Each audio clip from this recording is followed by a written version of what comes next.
Bien, entonces arrancamos el libro de los Macabeos. Los libros, ¿sí? Son dos libros que no es uno a continuación del otro, sino de hecho relatan la historia de la misma época, pero desde perspectivas distintas. Eh, entonces, ¿cuál es el marco histórico, ¿no? En qué momento histórico se está atravesando el pueblo de Israel cuando se escriben los libros de los Macabeos? Bueno, hacen referencia a la historia de Israel que transcurre en el periodo histórico donde está reinando el, eh, el rey Seleucida, ¿no? Ahorita vamos a entrar Seleucida, ¿qué significa?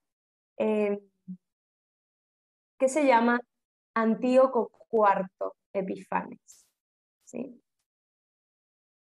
Este Antíoco IV Epifanes es tremendo, es como el tremendo eh, emperador griego que él hace mucho daño a los judíos y a la vez hace mucho bien, porque gracias a esto los judíos tienen que sacar todo lo mejor de sí para enfrentarse a este grave daño que le hace Antíoco. Él, ¿qué fue lo que hizo? Quiso extender su poder a través del proceso de helenización de todo el imperio, ¿sí? Parte del imperio comprendía también Judea.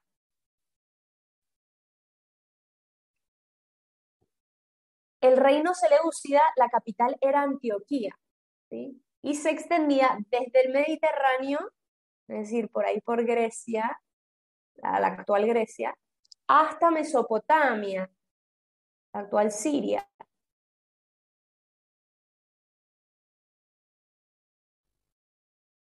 Y había surgido, ¿sí? Este reino seleucida había surgido tras el desmembramiento del imperio griego a la muerte de Alejandro Magno.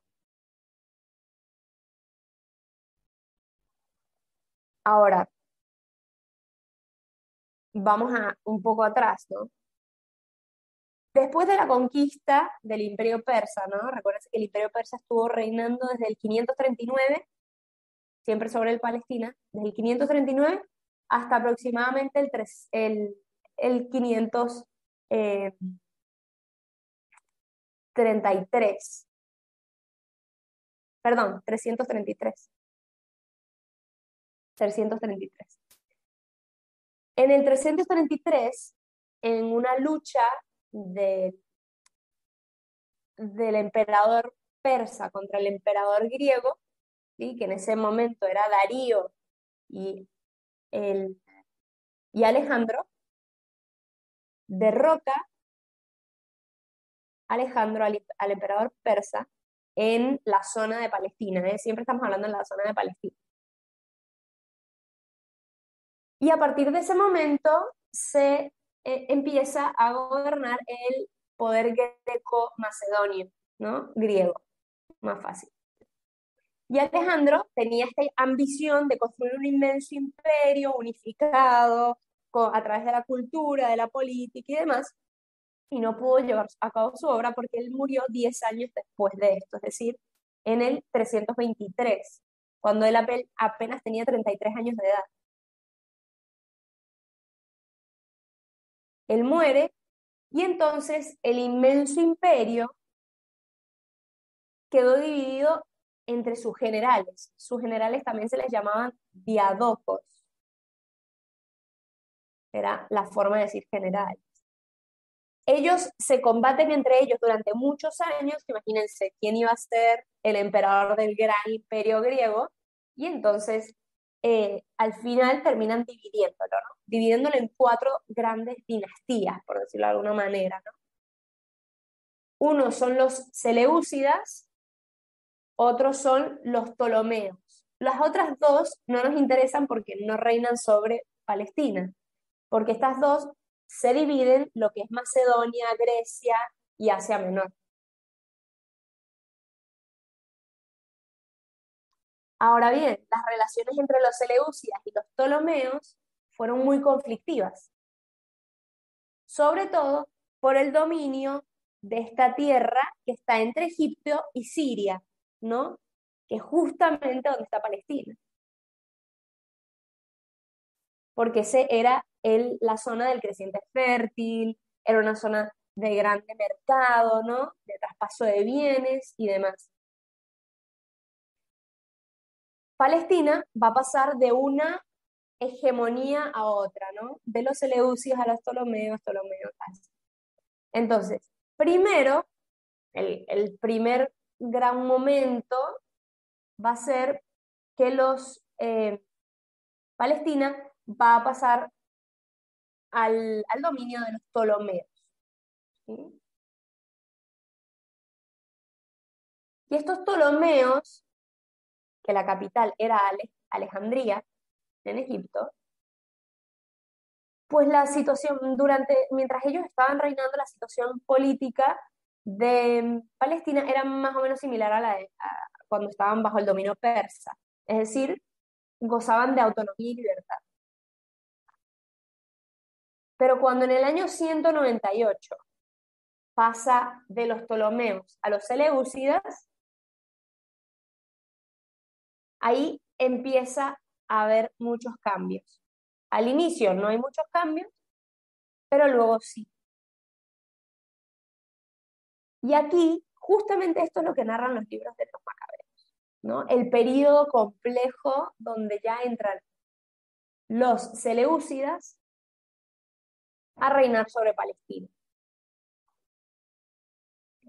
El momento culmen de esto es cuando está reinando Antíoco IV. La mayor fuente, o la principal fuente de información para reconstruir esta época de la historia de Israel son estos dos libros, ¿no? 1 y 2 Macabeos. Entonces, en el año 198, Antíoco III sustrae del poder de los Ptolomeos a Palestina, junto con todo el resto de la franja costera hacia Egipto, y la somete al poder de los seleucidas. Pero como dije antes, Antíoco III, ¿no? No cuarto, sino tercero, el anterior, fue benevolente con los judíos y los trató un poco igual que como los habían tratado los persas y los ptolomeos. No entraron mucho, ¿sí? ¿Qué pasa? Fueron los sucesores de Antíoco III, especialmente Antíoco IV, ¿no? Después de Antíoco III vino Seleuco IV y luego vino Antíoco IV. Solo vamos a centrar en Antíoco IV, que reinó del 175 al 164. Y ellos agravaron la situación de los judíos, que se hizo cada vez más difícil hasta que en el año 167 ocurre algo que se le va a llamar la abominación de la desolación. Ahorita vamos a entender qué significa. ¿Sí? Perdón, María, ¿en qué año dijiste? En el 167 a.C. Y esta opresión fue durísima sobre los judíos, pero solo duró 3 años, hasta el 164. Sí. Antíoco IV reina del 175 al 164. Por lo tanto, justo toca los años más difíciles, que son del 167 al 164. ¿Cuáles fueron los objetivos de Antíoco IV? Fue instaurar el helenismo como algo obligatorio. Ahorita vamos a entender qué es el helenismo, ¿sí? De hecho, nosotros, cultura occidental, estamos bastante configurados por el helenismo, ¿no? Quizás no en lo religioso, pero sí en lo ideológico y en la forma de concebir al hombre y en muchas cosas. Que si nos vamos a Oriente, tiene una forma de concebir al hombre distinta. Esto obviamente no solo viene de los griegos, pero a partir de ahí surgió todo esto, ¿no?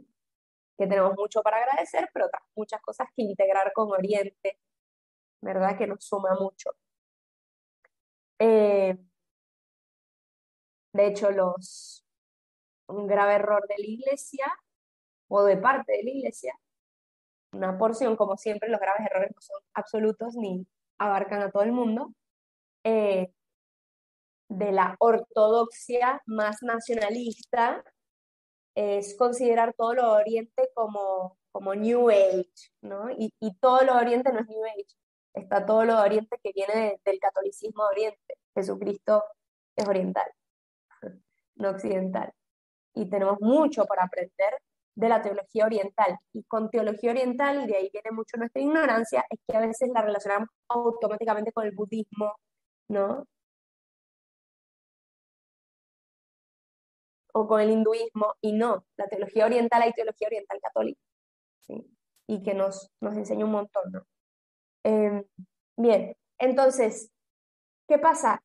Que dentro de los judíos habían los que se llamaban los filohelenistas. ¿Qué significa filohelenistas? La palabra filo siempre habla del amor, ¿no? Filosofía, amor a la sabiduría. Filo, la partícula filo, habla de amor. Entonces era gente que estaba a favor de todo lo helenista, ¿no? Todo el helenismo, ¿no? Entonces decían, bueno, todo lo que la propuesta de los griegos está buenísima dentro de los mismos, dentro de los mismos judíos, y habían otros más radicales que decían que no, esto era pecaminoso. Entonces, ¿qué pasa? Dentro del mismo grupo de judíos había quienes estaban a favor de toda la reforma greco-macedonia y estaban los que estaban totalmente en contra, ¿no? Y que cualquier cosa era contaminación. Siempre en estas movidas culturales, políticas e incluso religiosas, nunca la verdad está en los extremos. Tampoco en el sincretismo. Requiere todo un discernimiento, ¿no? Pero hay que saber discernir, y un maestro para esto, por ejemplo, es Santo Tomás de Aquino, de lo que es verdadero y bueno de todo, para poder tomarlo, ¿no? No es decir, no, bueno, porque esto viene de los budistas, chao, cruz. No. Pero para poder dialogar con el budismo y para poder dialogar con cualquier otra cosa, hay que estar bien formado. Porque si no, sí se puede entrar en muchas confusiones. No, yo escucho y leo de todo.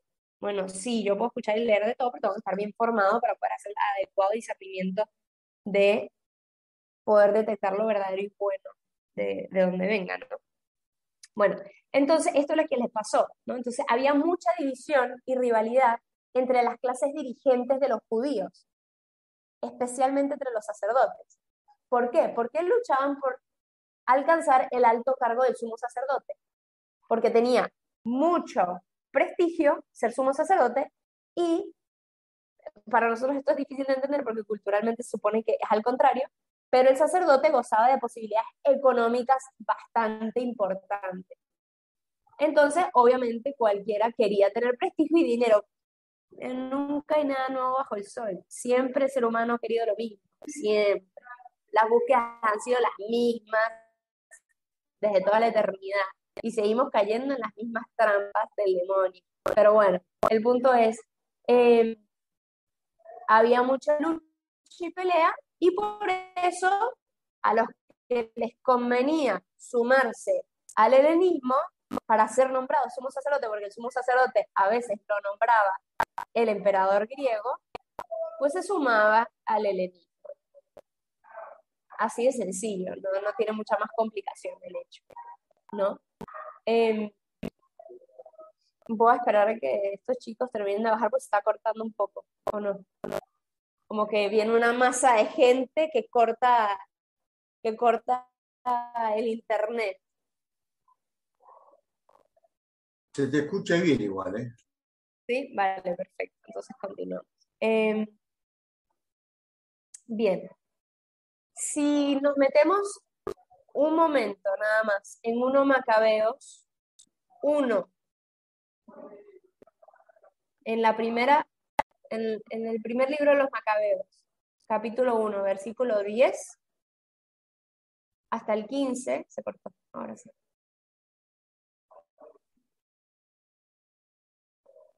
No te has cortado, Mari. Aquí no te has cortado. Vale. Es que yo los dejé de ver. Vale, entonces, Mari, si nos perdón. metemos en la primera de Macabeos, sí, En la Biblia de los evangélicos no están la Macabeo, porque estoy usando una Biblia que encontré aquí así en mi es. trabajo. No, Y ellos son, y aquí son evangélicos.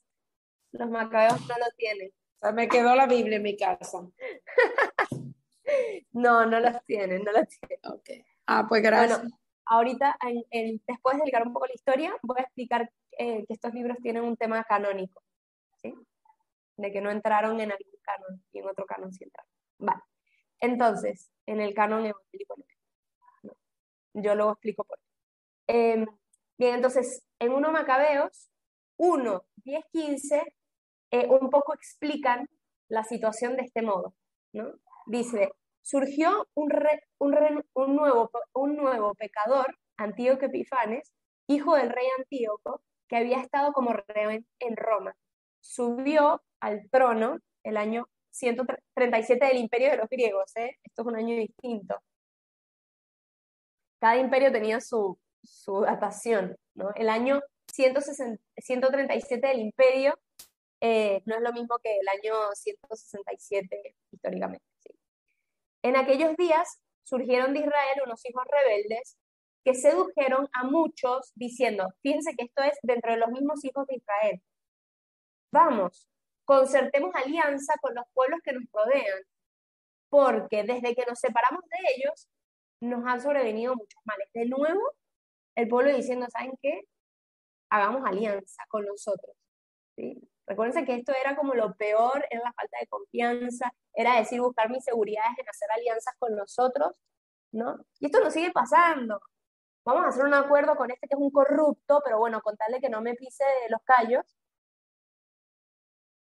La famosa, ojo, que aquí no estoy juzgando si está bien o mal, porque pues, esto es un tema moral muy complejo, pero la famosa vacuna o el famoso piso, ¿no? Que es un tema muy complejo, porque a la vez me veo arriesgado a mi vida, a mi familia, pero a la vez porque todo el mundo pues termina aceptándolo, esto se perpetúa, ¿no? Es lo mismo que pasaba con los judíos en la época del Holocausto.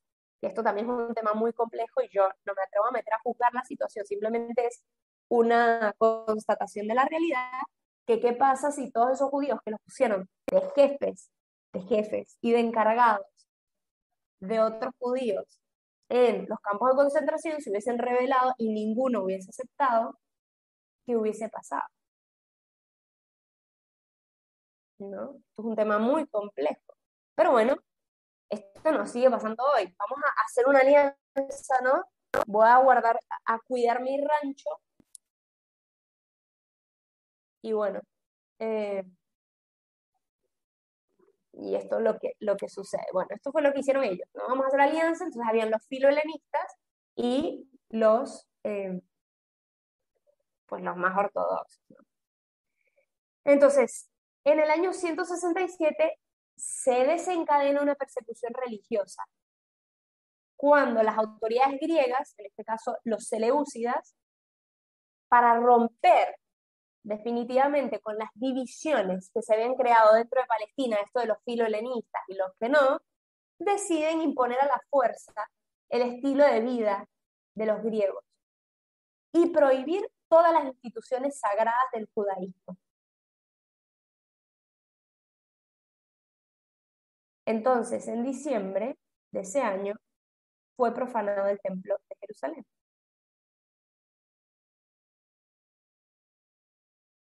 ¿Y qué hicieron? Pues lo dedicaron a Júpiter, un dios griego. Dedican el templo de Israel a Júpiter. Y se pone un altar pagano sobre el antiguo altar de los holocaustos. Esto es lo que les dije anteriormente que se llama la abominación de la desolación. Se pone un altar, imagínense ustedes que no sé, el otro día un chico me mandó una foto de un templo que se llama Templo Satánico en Estados Unidos, así, público, un cartel, Templo Satánico. Es como si hoy entraran a una iglesia católica y lo convirtieran en un prostíbulo, por decirlo de alguna manera, ¿no? Y el altar donde se le celebra la misa, ahí es donde se tienen las relaciones, orgías, y en el sagrario se guardan condones. Esto es la profanación, ¿sí? Para que nosotros entendamos lo que pasó en esa época, fue poner un altar, no es simplemente, bueno, es metafórico, ¿no? Sino que colocan un altar sobre el altar de los holocaustos, y ahí, ese altar helenista, ahí se practican los cultos más abominables, y también se ofrecen animales víctimas que los hebreos consideran inmundas. ¿Sí? ¿Se acuerdan que había separación entre tipos animales? Y ante esta persecución tan violenta, se alza un hombre que se llama Matatías. Matatías Macabeo.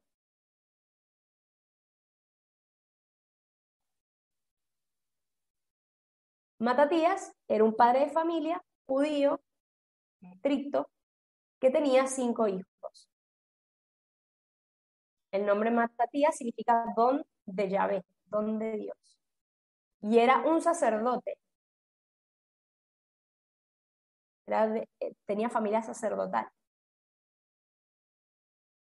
Ellos escapan de Jerusalén y se van hacia Modín, otra ciudad de Judea, de la zona de Judea.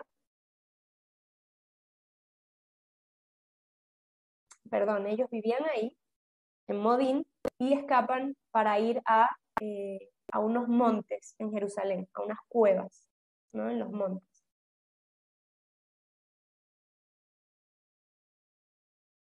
¿Qué pasa? Que los obligaban a ir a postrarse ante los dioses y a comer carne impura. Para nosotros esto es una tontería, pero es como si hoy a nosotros nos dijeran, para poner el comparativo, todos pasan, ¿no? Y tiene un hombre, ¿no?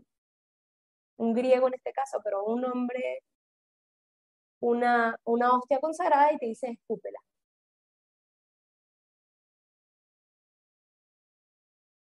Esto es lo que significaba, ¿no? Comer carne en esa época. Entonces, ¿qué hace? Que cuando están obligando a hacer esto, Matatías, encendido, le quita la vida a uno que había comido carne y a un oficial real. Y se escapa. Bien. Entonces, para ubicarnos nuevamente. En el año 333 entra a formar parte del Imperio griego. Del 333 al 323, Alejandro Magno conquista el Imperio persa completo, y es una invasión política y cultural. El idioma griego se extiende y hay unas instituciones principales del helenismo. ¿Cuáles son? La polis griega, ¿no? Que era la ciudad, la polis, y dentro de las cuales hay 2 instituciones fundamentales del saber. Para ellos el saber era lo más importante, la filosofía. Y estas 2 instituciones eran el gimnasio y la biblioteca. El gimnasio era como una academia donde se transmitía el saber, no se imaginen simplemente la gente tipo ejercitándose. Era un lugar donde se transmitía el saber. Y la biblioteca era donde se almacenaba el saber.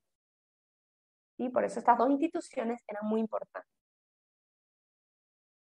Ya sabemos, Alejandro Magno conquista, luego se dividen entre estos 4 diadocos generales. Bueno, queda bajo el imperio, bajo el dominio Ptolomeo. Durante los Ptolomeos todo está bien.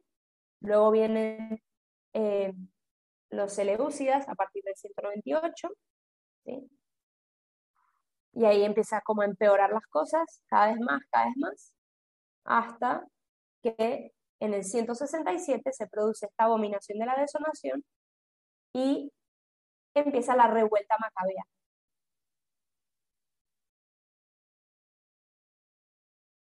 ¿Cuál era el centro de todo esto?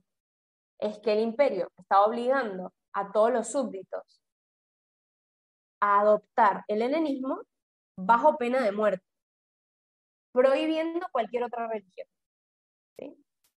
Y entonces, ante esto, los macabeos se rebelan. Era una guerra religiosa.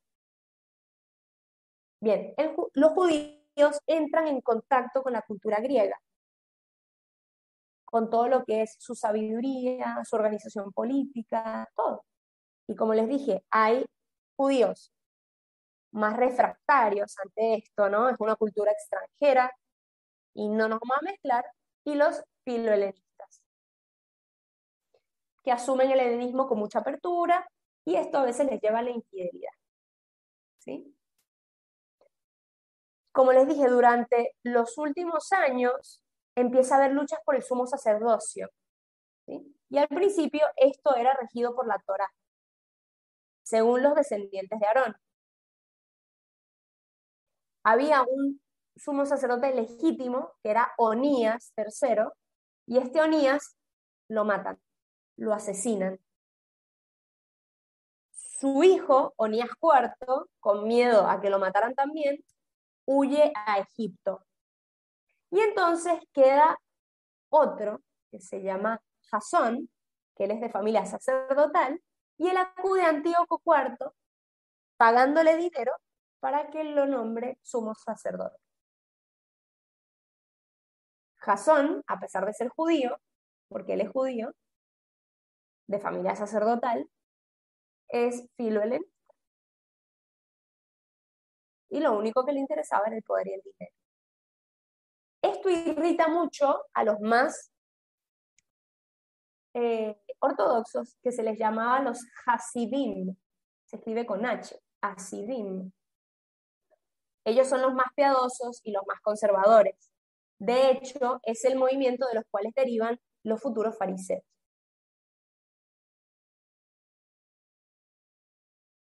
Ellos obviamente no están de acuerdo con la decisión de nombrar a Jasón como sumo sacerdote, porque aparte, él había decidido construir al lado del templo un gimnasio,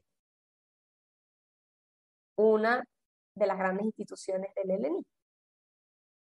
Era un absoluto rival cultural y religioso del templo, el gimnasio.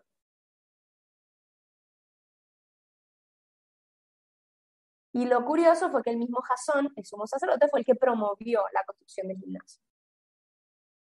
El gimnasio se llamaba así porque en griego significa desnudo. Todos los que iban allí estaban completamente desnudos.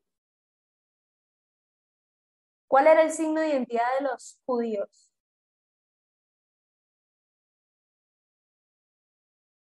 Que eran castrados. La circuncisión. Castrados no, castrados no.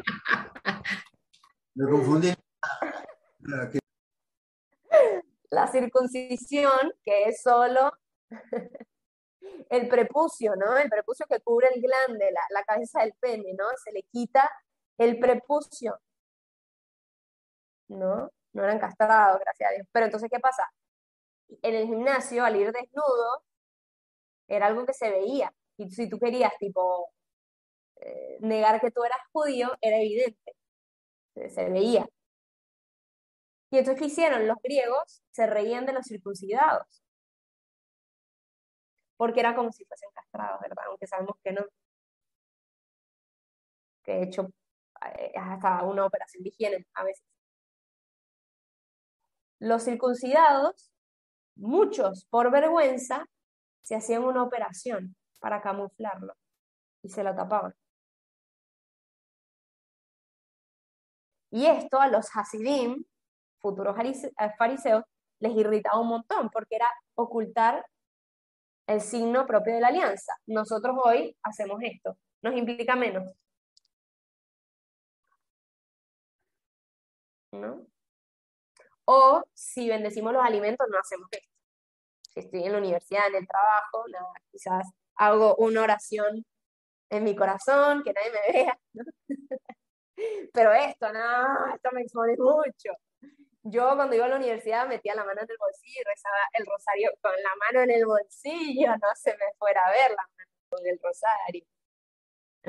A todos nos pasa, ¿no? Y a veces que es prudente, y a veces uno también lo discierne y sabe que es más por temor. Hay veces que es prudente, ¿no? Pero hay veces que es más por... Y bueno, esto para ellos era negar a Dios, era apostasía. Y entonces los hasidim estaban muy enojados con esto. Luego, después de Jasón, vino Menelao. Y Menelao es otro judío que se le antoja ser sumo sacerdote. Él ni siquiera era de familia sacerdotal. Él va con Antíoco IV, le dice que él es helenista y le paga más dinero, y Antíoco IV lo nombra como sumo sacerdote. Menelao se impone, y Jasón obviamente no le gusta, pero bueno, Menelao se impone, ¿no? Y luego viene otro que se llama Álcimo, ¿no? Da igual. El punto es que toda esta es la previa de la persecución religiosa de Antíoco. Esto es todo lo que está pasando justo antes del 167. Como les dije, Oníadas lo mataron, que él era el verdadero sucesor, ¿no?, de Aarón. Lo mataron, Onías IV escapó, y ahí se rompe o queda rota definitivamente la línea legítima de los sacerdotes. En el 167, Antíoco está harto de esta división entre los judíos, y entonces hace lo que ya dijimos, ¿no?, la abominación, y consagra a Júpiter, los animales del templo. Impone el helenismo incluso en lo religioso, imponiendo sus dioses, y pone esculturas de los dioses griegos dentro del templo. Impone obligación de hacer sacrificios a los dioses griegos bajo pena de muerte. Tenían que venir y ofrecer animales a los dioses griegos. Quizás alguno ha visto alguna película de esta época. Y entonces es la tragedia de los judíos yendo a sacrificar, y estaban estos eran los mártires de la época, ¿sí?, los mártires judíos. Y los que se negaban los mataban. Bueno, ellos son mártires judíos. ¿Sí? Y vamos a ver historias preciosas en estos libros sobre este tema. Muy fuertes, pero muy bonitas. La persecución religiosa, ¿en qué consistía? Consistía en que cualquier persona que circuncidaba a un niño, tanto el niño como los que los circuncidaban, iban a morir asesinados. También morirían todos aquellos que tuvieran un libro de la ley. Y también obligaba a hacer sacrificios, y si no, muerte. El objetivo es implantar la ley religiosa griega en todo el imperio y acabar con el judaísmo para siempre. Qué fuerte, ¿no? Esto de acabar con el judaísmo es persistente en la historia. Es como una continua. Que desde el lado de la historia fuera de los judíos es una situación que no se la puede creer, y desde el lado de los judíos se entiende y se explica como la infidelidad de los judíos a pesar de ser el pueblo elegido. Y por otro lado, como yo siempre digo, seguimos viendo hasta hoy que si bien los judíos siguen siendo perseguidos, porque es que siguen siendo, también siguen teniendo la bendición divina y son los dueños del mundo entero hasta la fecha.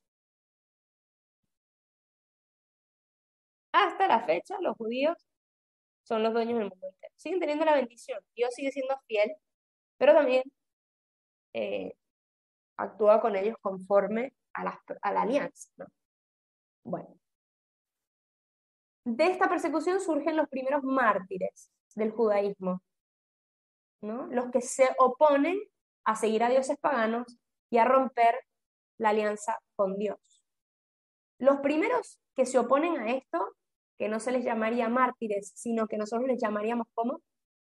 Porque no los matan, logran no ser matados. ¿Cómo se les llama a estas personas? ¿De acuerdo? Apóstatas. Muy bien, no. Apóstatas son los que reniegan. Los que no reniegan y se salvan. O sea, guardan su vida. Ahí Leila me lo dijo, pero a mí, pero no quería lucirse. Se le llama confesores, ¿sí? De hecho, cuando nosotros hacemos la letanía de lauretanas, la letanía después del rosario, decimos reina de los confesores. No estamos pidiendo por los sacerdotes que confiesan, estamos pidiendo por aquellas personas que tuvieron que profesar su fe en una situación de muerte y no los mataron. O sea, les dijeron, si no reniegas te voy a matar. Y ellos no renegaron, pero la persona en sí en situación que iba a matar, no los mataba. Estos son los confesores. ¿Sí? En la letanía, cuando dicen estos confesores, se refieren a estos, no a los que nos confiesan. Porque de hecho, fíjense que pedimos por todos los que están en el cielo. No estamos pidiendo por gente aquí en la tierra. O sea, de hecho, ¿me entienden? Es como de la gente que confesó su fe, ¿no? A ver, aquí me pusieron. ¿Cómo se llama que mete a los dioses griegos después de Jasón? No te entendí tu pregunta, perdón. Que no puedo hablar, pero o sea, el que impone el helenismo después de Jasón y mete a los dioses al templo y así. No, ese es el Antíoco. Antíoco IV es el que hace toda esta movida, ¿no? No el sumo sacerdote. El sumo sacerdote, o sea, era filohelenista, pero tampoco tan diferente. Sigue siendo Antíoco IV. Del que Sí, Antíoco IV. Entonces, en este espacio donde surge la revuelta macabea, bueno, los macabeos vendrían a ser confesores. ¿Sí? Vendrían a ser gente que defendió su fe. Y esto comienza en Modín, como les dije, un pueblo de Judea, donde el emisario del rey convoca al pueblo para ofrecer sacrificios a Júpiter y llama al más anciano para que coma. Este anciano, Matatías, se niega, pero otro sí va y come, y Matatías se enoja, lo mata para impedir el sacrilegio. ¿No? Aquí diremos, bueno, pero Matatías se la voló, ¿verdad? ¿Qué pasa? Que Matatías, de nuevo el orden, ¿es peor la muerte o la muerte eterna? Entonces es como a veces, esto siempre, no sé, esto es como una cuestión filosófica, pero también teológica, ¿no? De, uy, ¿por qué esta persona se murió? Como que todavía no se había convertido del todo, ¿no? Esta persona, hijo, o sea, se fue en un momento que todavía estaba mal, ¿no? Y hay una explicación, una variante de explicación, se pueden dar miles y millones de explicaciones, ¿no? Que por qué Dios se lo llevó si todavía no estaba tan preparado. Bueno, quizás porque esta persona, Dios, que tiene el macro, o sea, esta persona iba a seguir haciendo desastre en su vida y se lo llevó antes de que siguiera metiendo la pata, ¿verdad? Y entonces ahí es donde decimos, ¿perdón? No te llame tanto que vas tan rápido que no te puedo seguir. Sí. Como una novela que está muy bueno, pero... Más lento, quitaste el micrófono. Vale, a lo que voy con el tema de la muerte es que a veces a nosotros, yo se los he dicho muchas veces porque es un tema que yo lo tengo muy presente siempre, ¿no? El tema de la muerte a veces nos parece como lo peor que le puede pasar a alguien, ¿no? Y en el fondo todos nos vamos a morir. Todos los que estamos acá nos vamos a morir. Es una realidad ineludible. El tema no es la muerte de este mundo temporal, es la muerte eterna, es la aniquilación del alma, ¿no? Que el alma no, según nuestra creencia no se aniquila, pero es pues, no vivir la vida eterna, como Dios la tiene preparada para nosotros. Entonces, cuando nos ponen en esta tesitura de la vida o la muerte, hay un valor mayor, la vida es un valor muy alto, pero Dios está por encima de la vida. Entonces, renegar de Dios está por encima de la vida. Por eso hay mártires. Porque renegar de Dios, o sea, es un valor supremo, es un valor trascendente. Ahora aquí entramos en la disyuntiva que puede haber, ¿no? Que yo puedo renegar con mis actos, pero no con con mi espíritu, ¿no? Yo en mi espíritu no reniego, pero bueno, me iban a matar. Entonces renegué, pero en mi espíritu no renegué. Y ahí es donde nosotros tenemos una grave división, porque nuestros actos y nuestras palabras y nuestros sentimientos y nuestros pensamientos deberían ir alineados. Entonces no da lo mismo renegar con las obras y con el interior no. Es como, bueno, me están obligando a violar a esta persona, entonces la violo para que no me maten, pero en realidad en mi corazón no la violé. Ahí es como evidente, ¿no? Que dirán, como en tu corazón pudiste hacer lo que tú quisieras, hijo mío, pero lo hiciste. Pero en el caso de renegar de la fe, como no parece tan grave, porque a Dios no le afecta, ¿no? No estamos haciéndole daño a Dios, entonces no pasa nada con decir, no, no creo, pero en mi corazón me mantengo. Pero en un caso tan evidente como una violación, es como, no, en el corazón yo no lo estaba haciendo. Me importa muy poco lo que estás haciendo en el corazón, ¿no? El hecho de que te meto preso porque lo hiciste. Bueno, esto es lo mismo, ¿no? O sea, nuestros actos están unidos a quienes somos, ¿no? Y esto es muy delicado. Esto lo ven bien en la película esta difícil, que yo les he dicho, ¿no? De Silencio. Porque por un lado se exalta el martirio y por el otro lado se banaliza, ¿no? Como que da igual para qué te vas a morir si al final puedes seguir viviendo fiel en tu corazón, pero externamente comportándote como otra religión, ¿no? Con tal de que tú en tu corazón sigas siendo fiel y entonces, pero nosotros estamos en un mundo en donde la vida privada o la vida interior se ha privatizado tanto que entonces una cosa es lo que yo muestro hacia afuera, ¿no? Yo en el trabajo tengo que ser trucho y tengo que ser corrupto, pero yo en mi corazón no lo soy, porque yo sé lo correcto. Pero para que la gente no me pase por encima, entonces yo en el trabajo soy así. Pero luego yo en mi vida privada soy un buen padre, una buena madre, una buena persona.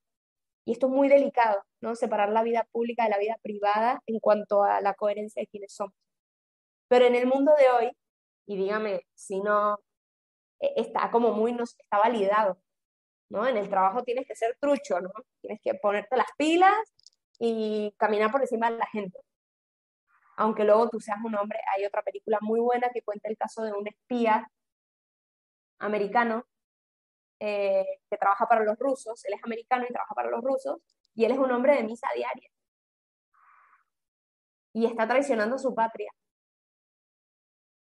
Un hombre de misa diaria, rosario diario, y a la par está siendo espía para Rusia en Estados Unidos, él siendo estadounidense, y aparte se filmaba teniendo relaciones sexuales con la mujer y hacía pornografía internacional sin que la mujer supiera. ¿Sí? Esta película, luego les paso el nombre, bueno, ahorita no me acuerdo, pero es un caso real, es el caso de espionaje más importante de Estados Unidos. No me acuerdo cómo se llama, pero si lo buscas así, estoy segura que lo vas a encontrar la película. Es con un actor famoso que ahorita no me acuerdo, pero es tremenda la película, ¿eh? No sé si se las recomiendo, pero es tremenda para ver esa división, ¿no? Es decir, o sea, no puedes creer, no puedes creer. Recomendarla sin miedo porque es muy interesante por lo que decís. Sí, sí, interesante es. Ahora no sé si tipo van a salir con el alma elevada y más conectados, van a salir conectados con el realismo de la persona humana, sí, es un caso real, pero bueno, sí, nada. Bueno, entonces, esto es la delicadeza de estos temas, ¿no? Que nos vamos a adentrar en estos libros. La revuelta macabea comienza con Matatías, después está Judas Macabeo, que es el hijo de Matatías, cuando muere queda Jonatán, y cuando muere queda Simón, ¿sí? Entonces, justamente en los libros nos van a narrar todos estos macabeos, qué es lo que hacen, ¿no? Bien, otro aspecto interesante o secundario pero interesante es el término macabeo, significa martillo, pero también significa designado por Yahvé. Y este es el apelativo que recibe Judas, uno de los hijos de Matatías, el personaje central de 1 y 2 Macabeos, ¿sí? Ya dijimos que después de Judas viene Jonatán y después Simón, pero Judas Macabeo es como el más importante. ¿Por qué? Porque él tuvo mucho valor militar como jefe y guía de la rebelión contra la opresión griega. También el término macabeo se le da a toda la familia de Judas, como ese movimiento que contribuyó, y ya les adelanto, spoiler alert, que la victoria del judaísmo en aquella época. Los judíos ganan ante esta situación. De hecho, dura 3 años nada más esta opresión. y es la revuelta macabea la que permite liberar de esta situación. Ahora bien, en la tradición, me pide una buena peli para visualizar la etapa de Alejandro Magno. ¿Dices de los macabeos o de los griegos? Porque sí, o sea, de los griegos hay mucha cosa, pero de los macabeos, o sea, de la historia judía, distinto. Mm, Miren, yo recomiendo una serie que se llama The Bible, no The Bible Project, los videitos estos que yo les muestro, es una serie que nos narra de repente la historia de Sansón en un capítulo, ¿no? Y es bastante buena. No sé si siguieron sacando capítulos, pero hacen varios capítulos del Antiguo Testamento y nada, son historias como las más conocidas y que te muestran sí, está muy bien hecha, creo que le hicieron protestantes, que de hecho ahí nos falta mucho a los católicos de desarrollar un poco más de este tipo de material, pero lo desarrollaron y está bastante bien. Yo vi varios capítulos, pero no sé si narran esta parte, la verdad, no te sabría decir. En la tradición literaria judía no se habla de macabeos, sino de asmoneos. ¿Pero por qué? Flavio Josefo, que era un judío de la época de Jesús, que relató, bueno, de la época de Jesús, no, posterior a la época de Jesús, que escribió mucho de la historia judía, utiliza este término para referirse a Simón Macabeo, el último de los macabeos. Asmoneo es el término utilizado para referirse a Matatías y a sus descendientes. La familia Asmonea, a partir de ahí, fueron los que detentaron el poder real y el sumo sacerdocio en Judá casi un siglo después de la muerte de Simón. Y llega hasta Herodes el Grande. Estamos hablando de aproximadamente el 134 hasta el 37. Esta es la dinastía que queda, la dinastía de Matatías, ¿no? Matatías no, ¿verdad? Pero sus hijos, Simón, termina eligiéndose como sumo sacerdote. Y esto no les encanta a los fariseos, porque los asmoneos, que serían estos, no tenían una línea sacerdotal propiamente. Entonces no era como un sacerdocio válido. Y se cree que por eso estos libros no entran en el canon hebreo. Porque por más de que... Pero es curioso, porque ahorita vamos a ver que aunque estos libros no entran, un suceso que ocurre en el 164, es decir, la liberación de Israel de esta opresión griega, ocurre una famosa fiesta, que es la fiesta Hanukkah. Hanukkah es cuando se hace la purificación del templo y se sacan todos los dioses griegos. Hanukkah no es la Navidad judía, solo que ocurre en esas fechas, pero no tiene nada que ver con la Navidad, ni nada que ver con nada, ¿no? Es simplemente la purificación. Pero curiosamente estos libros no entran en el canon judío, pero una fiesta principal de los judíos es Hanukkah. Yo no termino de entender cómo explican ellos históricamente esta historia si no tienen este libro en su canon, pero bueno, me imagino que lo narran aunque no esté en el canon, ¿no? Bien, ahora cuestiones canónicas, ¿no? Esto que preguntaba Eloísa, ay, esta Biblia no tiene Macabeos, esta otra sí, ¿qué es lo que pasa con estos libros? Estos libros se les llaman deuterocanónicos. ¿Qué significa esto? Son libros canónicos que en algún momento de la historia fue puesta en duda su canonicidad. ¿Qué significa canonicidad? Que entran en el canon, es decir, en los 73 libros bíblicos. Estos libros, se cree que el original fue escrito en hebreo, pero se traducen rápidamente al griego debido a que el griego era el idioma de la época. Y estos libros pertenecen a la versión de los 70. ¿Se acuerdan el rollo que les eché de la versión de los 70? Bueno, la versión de los 70 se hizo antes de Cristo. pero la traducción que se hizo de varias palabras convenía al cristianismo y no convenía al judaísmo. Por eso, posteriormente a Cristo, los fariseos desechan la Biblia de los 70 y se quedan nada más con la masorética, es decir, la que era el original hebreo previo a esta primera traducción que hubo.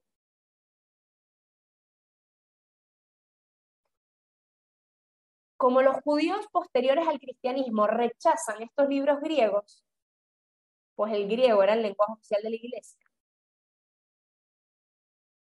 ¿Qué pasa? Hasta hoy, la Biblia de los 70 no la rechazan, tipo, no la quieren, pero esta fue una Biblia hecha por judíos para judíos, antes de Cristo. Nada, se le llama en ámbitos teológicos una traducción providencial, porque fue antes de ningún tipo de intervención del cristianismo ni de existencia del cristianismo, esta traducción se hizo, y es una traducción que nos conviene. ¿Qué pasa? Por eso estos libros, junto con otros escritos en griego, como por ejemplo el de la sabiduría, no entraron en el canon, a pesar de que estos libros contienen ideas propias del fariseísmo, como es el tema de la resurrección. Los saduceos no creían en la resurrección de la carne, y los fariseos sí. Los saduceos, recuérdense que en la época de Jesús habían varias corrientes de judíos. Estaban los fariseos, los saduceos, los esenios, ¿qué otros habían? Los celotes.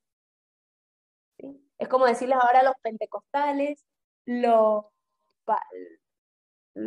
episcopalistas, los evangélicos, ¿no? Del cristianismo. Hay muchas ramas. Bueno,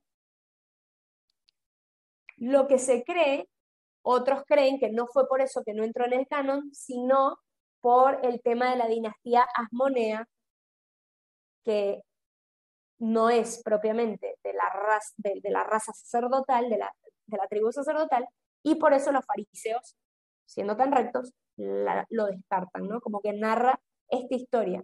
Pero esto sería todavía menos como válido históricamente, porque lo estás rechazando porque a ti no te gusta esa gesta, pero es un libro histórico que está narrando lo que sucedió en esa época. Estás tratando de eliminar algo que de hecho sucedió, ¿no? Bien, que sepan, solo por cultura general, que existen dos otros libros de los macabeos, 3 y 4 macabeos, que son considerados libros apócrifos. ¿Sí? Apócrifos no es pecaminosos, todo lo que dicen es mentira, no. Libro apócrifo puede significar que no se considera un libro inspirado, ¿sí? Pero pueden ser libros, de hecho, ven ustedes estas novelas de Jesús que a veces se hacen. Algunos de los datos que sacan de ahí, de que Jesús de chiquito resucitó un pajarito y entonces lo hizo volar, que desde chiquito le hacía milagros. Hay novelas que te narran esto, novelas de Jesús. Esto es un dato de un evangelio apócrifo. Jesús resucitó a un pajarito de chiquito. No sabemos, ese libro no entró dentro del canon. ¿Sí? Bien. Ahora, ¿cuál es su lugar en el canon, ¿no? Estas dos obras son independientes entre sí, pero tienen, o sea, el 1, 2 Macabeos son obras independientes, pero tienen aspectos complementarios. En la tradición hebrea sabemos que ninguno de los 4 libros fue aceptado en el canon bíblico por este movimiento farisaico que se separa de la dinastía Asmonea. Después de Jesús y después de la destrucción del templo en el año 70 en Roma, por parte del Imperio Romano, a partir de ahí todas las demás corrientes de judíos desaparecen y los únicos que quedan son los fariseos, para que sepan, como dato histórico. Ya no hay más esenios, de hecho hasta hoy lo que nosotros conocemos como los rabinos son, digamos, vienen de los fariseos. La única rama que queda de los judíos son los fariseos. ¿Sí? A partir del año 70 después de Cristo, en la destrucción del templo, después de la destrucción del templo. ¿Sí? Bien. Perfecto. Ahora, ¿cuál es la relación entre los dos libros? El primer libro de los Macabeos narra todo el paso a paso de todo lo que hicieron Matatías y sus hijos. Y abarca el periodo histórico más o menos de 40 años. Desde el año 175 hasta el año 134. Es decir, durante todo el imperio, durante el reinado de Antíoco IV. ¿Sí? El segundo libro nos narra acontecimientos vinculados con la persecución propiamente desencadenada contra los judíos, de los griegos contra los judíos, a manos de Antíoco IV. Y abarca un periodo de 15 años aproximadamente. Solo abarca del 175 al 161. Justo el periodo de la abominación de la desolación y todo.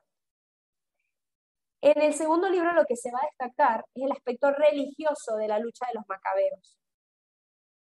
Se nos va a destacar el heroísmo de los judíos en defensa de la fe.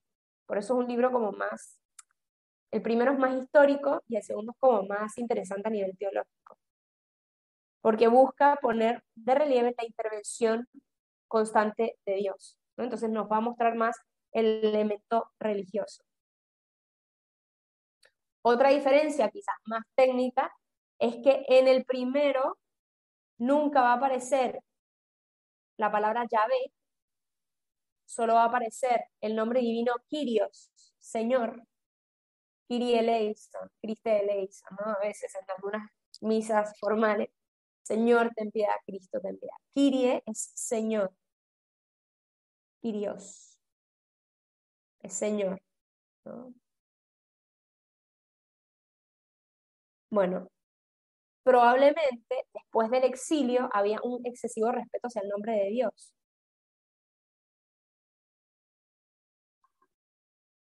Y entonces, por eso, en Macabeos 1 vamos a ver muchos términos para confesar la trascendencia de Dios. Por ejemplo, los cielos, el Salvador.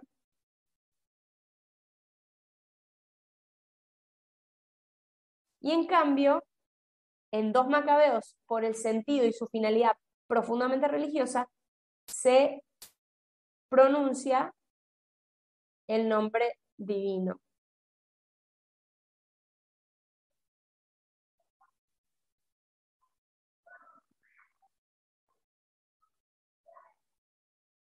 ¿Sí?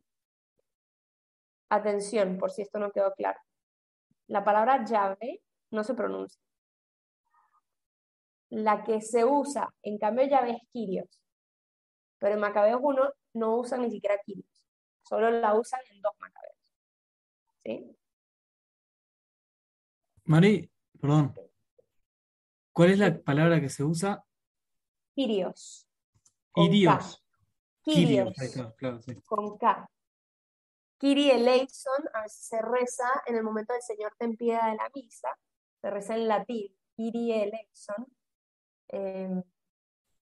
Bueno, esto sería entonces, ¿qué vamos a ver la semana que viene? Vamos a ver ya, primer libro de los Macabeos, como vimos en los otros libros, vamos a ver primero el marco general del libro y luego vamos a entrar capítulo a capítulo y luego vamos a entrar al marco general de 2 Macabeos y luego capítulo a capítulo. Y de ambos vamos a ver el cierre teológico. No lo vamos a ver juntos porque cada libro tiene una finalidad distinta y son 2 libros como separados, aunque lo vamos a ver juntos, son 2 libros separados. El primero va a tener su interpretación teológica y el segundo su interpretación teológica. Bueno, preguntas hasta acá. Perdón que me alargué mucho con historia y tal, pero creo que es importante como poner porque justamente esto es como la cultura más cercana a la que va a tener luego Cristo, ¿no? O sea, de hecho, en la época de Cristo, el idioma que hablan no es el latín, es el griego. O sea, los años de los romanos, todavía tenían muy pocos años los romanos como imperio reinante sobre Palestina, y por eso el imperio griego más bien es el que más va a tener influencia. Incluso ya en la época de Jesús, aunque no reinaban los griegos, igual tenían influencia en la época, ¿no? Tuvieron influencia en la cultura de la época. Bueno, preguntas.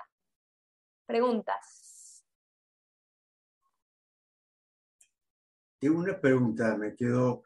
Los griegos empiezan con Alejandro Magno. En realidad empiezan con el papá de Alejandro Magno. Y lo que no sé, que no me quedó claro. ¿Arrancan con cuál? Que también se llamaba Alejandro. No, se llama Filipo de Macedonia, el papá de Alejandro Magno. No, no por eso. Y porque se me mezcla un poco con la poquita historia que sé de Iglesia, que es muy poco. Pero entonces la invasión que termina invadiendo Palestina es de los griegos Es Alejandro. Quien invade Palestina es Alejandro. Claro. Y vos dijiste recién que la influencia es tan grande que no solamente que corren a todos y hablaste de Antíoco y demás, sino que hasta que los romanos llegan todavía se sigue hablando el griego. Claro, es el idioma oficial del imperio todavía, sigue siendo en la zona de Palestina el griego. Pero no a los dioses. ¿No? ¿A los qué? A los dioses, o sea, no sé, o sea, ya bien, una vez que llegaron los romanos desplazaron todos los dioses. Claro, no, eso sí no. Ahora importante, en el templo el idioma que se usaba era el hebreo. ¿Sí? El idioma religioso era el hebreo. Era como cuando nosotros teníamos la misa en latín. Claro, pero recuperaron los judíos, porque los griegos habían hecho toda esa profanación del templo y demás. Entonces los judíos vuelven a recuperarlo. En el 164, eso lo vamos a ver en Macabeo, es cuando retoman el templo y se hace la purificación del templo, sacan a todos los dioses griegos, limpian y eso se llama Hanukkah. Está bien, lo vamos a ver entonces, está bien. Sí, lo vamos a ver la semana que viene. Bueno, ¿alguna otra pregunta?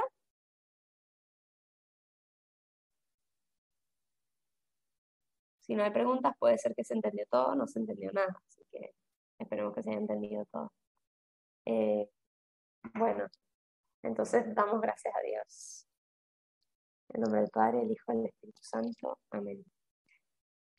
Damos gracias, Señor, por este momento de encontrarnos y de comprender un poco más la historia, de comprender también tu obra salvadora en medio de la humanidad. Y te pedimos que todo esto nos ayude a seguirnos preparando para esta intervención divina tan importante y tan transformante como lo es la semana que viene, la Semana Santa. Te pedimos que sigas preparando nuestro corazón para que podamos vivir más profundamente el misterio de la salvación. Gloria al Padre, y al Hijo y al Espíritu Santo, como era en el principio, ahora y siempre, por los siglos de los siglos. Amén. Cristo, Rey nuestro, venga el reino.